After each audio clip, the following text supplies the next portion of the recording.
अनि जेएनजीका मिराज ढुङ्गाना र सुदन गुरुङ आफ्ना आफ्नै पार्टी खोल्ने हो कि के हो त? अनि अब यो पार्टी खोलेर सकिन्छ त अगाडि केपी ओली प्रचण्ड शेरबहादुर देउवासँग लड्न।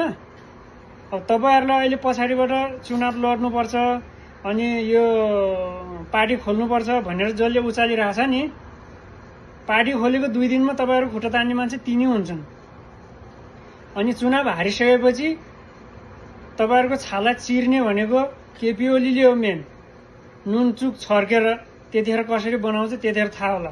अहिले पार्टी खोलौं भनेर उक्साउने पनि उनीहरुकै कार्यकर्ता होलान् जहाँसम्म लाग्छ। त्यो तपाईहरुको जिज्ञासा, यो आन्दोलन हुनुको कारण के थियो? 76 जनाले ज्यान गुमाए यही पार्टी खोल्नलाई र यो भएको नभएको कुराहरु उकास्नलाई त होइन यो गरेको। जेएनजीका सबै टोलीहरुलाई के सुझाव छ नेपाली जनताको भनेपछि, तपाईहरु यो पार्टी खोल्नेतिर नलाग्नुहोस्।